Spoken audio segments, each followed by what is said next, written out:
At this point, there's the violence you said has been going on for At least 20 years, but longer. okay. But 20 years is really, it's taken this religious turn.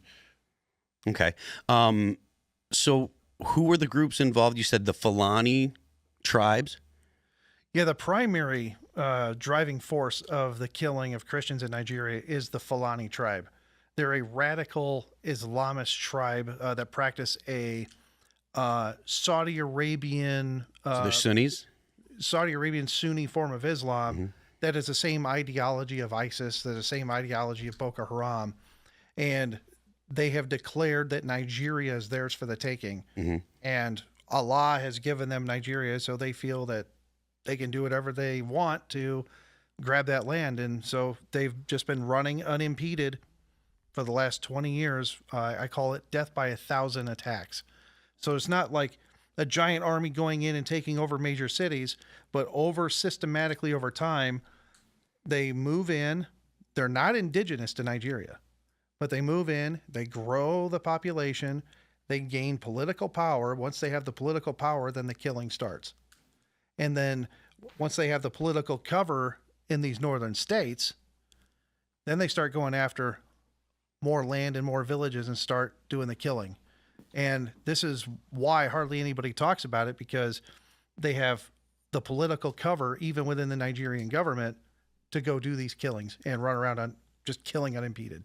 So Fulanis are nomadic herdsmen. That's their occupation. That's their job. So you often see them with herds of cattle, and that's where they make their money. And they're actually stretched from Senegal all the way to Central Africa. Some say even to South Sudan, into Sudan. So that people are very nomadic. Okay. And when he says they're not indigenous to Nigeria, it means they will not. If you speak to a Fulani in Senegal, where are you from? They'll say, I'm Fulani, I'm from everywhere, right? I'm not Nigerian. They don't have Nigerian passports. They have no form of identity, the nomadic ones. There's some who've settled since the 1800s in cities and set up in politics, as Judd said. But so in 1804, the Fulani jihad was declared, and they tried to wipe out all the infidels, anyone who didn't want to convert to their belief of Islam, and that's where it kind of got bad. But there are, to be fair, there are Fulanis who are Christians. They have dreams and visions. It's not because a missionary or some Western person converts them. That's a misnomer. It's somehow they come to know who Jesus was through a vision, something, and they're stuck between a rock and a hard place, because if they tell anyone in their family that they've converted to Christianity, they'll be killed. Yeah, and at the same time, they got to cover that and make sure they don't expose themselves. So it's hard. Okay, so why don't you guys go ahead and give a little more backstory on, you said that it was this 1907 jihad is what they 1804. 1804 jihad. Initial, yeah. So this has been going on for 200 years. Can you give a little of the history for that? They declared a caliphate, they said, and then they were essentially decided that it was time to engage in jihad, engage in holy war.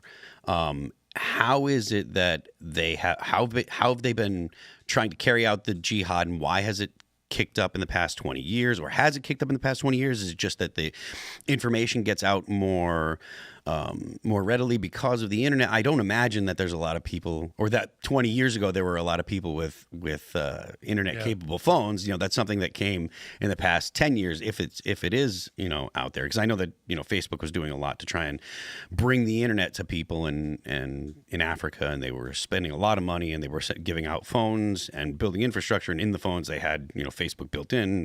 That was one of the things that Facebook is famous for doing, is like spreading Facebook by spreading the internet. And so that makes sense that the information would get out in the past 10 years, but this is something that's been going on. So can you give me a little more bit of backstory about the actual history of the jihad? I'll do the backstory, then you take it to modern day. Yeah, sure. So the history, so there's different kingdoms that were set up all throughout West Africa, right? And then the 1804, Fulani named Uthman Dan Fodio declared jihad because he thought all the Muslims that were there weren't worshiping the way they should. So he slaughtered, killed people that wouldn't go about the way he wanted to, set up the Emirates different locations with different emirates, and the emir has to be a Fulani, and those exist to this day. The emir of Sokoto, Sultan of Tokoto, there's the Kano, there's different places where these emirs live, or they rule, and they have to be Fulani. And so that backstory, that history still remains to this day. Fast forward to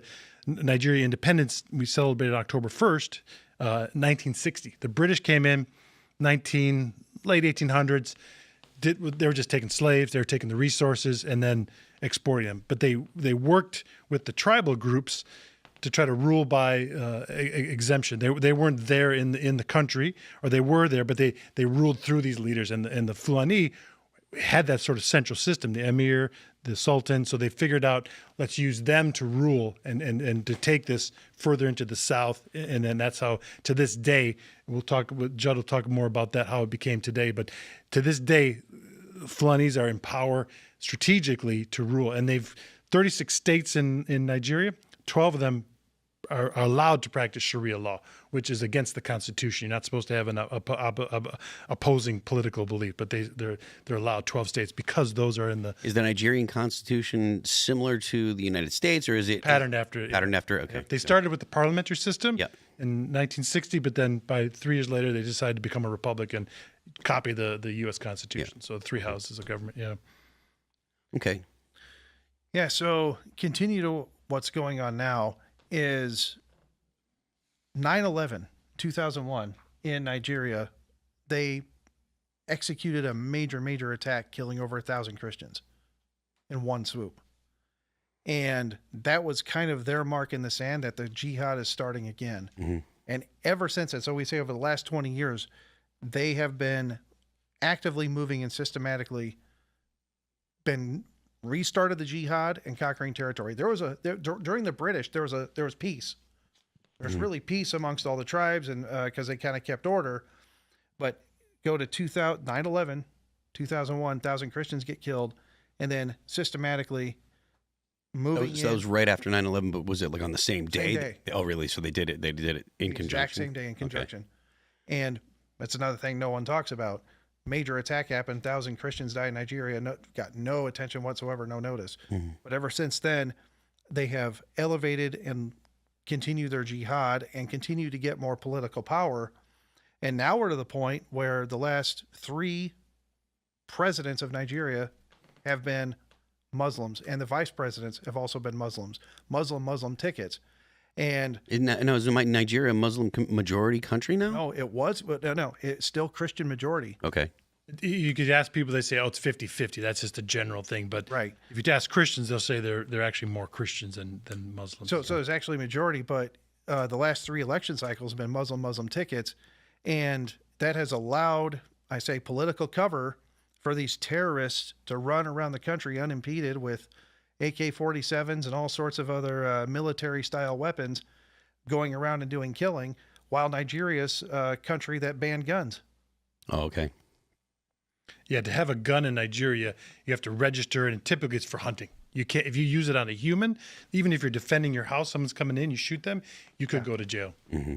So there are states in the United States where that's the case. If you're in New Jersey or Massachusetts or Illinois or any other, there's probably 7 or 8 different states where that's the case. But for some reason, terrorists, a band of motorcycles with AK-47s and RPGs just blow by the police and the military throughout Nigeria, and they let them go right on by. Why is that? So it's typical of leftist governments, to be honest with you. But go ahead. It's there's a lot of reasons as to why, and we can go into the corruption talk later about how a lot of Nigerian government officials are on the take. They're being paid off, and some of them are even profiting off of the activities of the terrorists through their kidnapping, the extortion, the stealing of lands, and the jizya they're making the farmers pay in the communities. But it's corrupt from the top down, but many of these, there are politicians that are on the take and profiting off of this. So that's kind of something that Alexander Solzhenitsyn was talking about in the Soviet Union. He mentioned, or he discussed how if a criminal, someone that was living outside of the rules, not trying to obey the law and stuff, if he was caught with a knife or with a weapon, they would say, well, he doesn't know any better. and this is just his nature, so we have to forgive him and forget, and etc. Whereas if a normal person that's trying to live within the rules is caught with a weapon, well, you should have known better, and they'll throw the book at you. Is there a lot of leftist policy that's being implemented in Nigeria, or is this kind of just emergent where people that don't have a Western sensibility kind of just kind of behave that way? Well, so it's set up. Oil is their biggest export, so Sure. there's billions of dollars in oil. The money for the states and local governments is given by the federal government. So the federal government gives us block sum of money to the state, to the districts, to the wards, so it trickles down. So if you're disobeying or you're doing something that doesn't please the federal government, i.e. the president or in his administration, your money could be withheld. So Sure. there's many things like that happen. At the same time, as Judd was saying, that there's people that need extra money. So they confide or they turn a blind eye to these attacks and the things happen. So are they getting paid cash? We don't know, but there's increasing evidence that there's some people connected with these terrorists and militants. Okay, so if the terrorists or if these Muslim groups, the Islamic radicals are attacking the Christians and they have no way to fight back, what do you guys think is the prescription here? Do you think that if the government is actually protecting the people that are attacking, do you think that there's any kind of political solution, or is it something where the people that are being attacked are going to have to defend themselves? And if they're going to have to defend themselves, like what means, because you said there are gun laws there and you can't have guns, and so what do you think that the way for these people to move forward is? So I'll do the first one on the terrorists. So the terrorists, Boko Haram, ISWAP up in the northeast, Borno, that's being handled by the army, by the military of the government. And to say they're doing a good job, maybe, I don't know, but they're at least stopping spread, but they're not. They haven't defeated them. They claimed to defeat them 5-10 years ago, but they haven't. So they're continually doing stuff against them with the aid of India, with Pakistan, with the U.S. money for military weapons to help combat these. But oftentimes they get overrun and those weapons get stolen, and who knows where they end up. Well, I guess we kind of know where they end up, So then the terrorists are the ISWAP, the Boko Haram, but then the Fulani militants is a different one. Thanks for watching this clip from the Culture War podcast. We're live every Friday, 10 a.m. to noon, so subscribe and come hang out.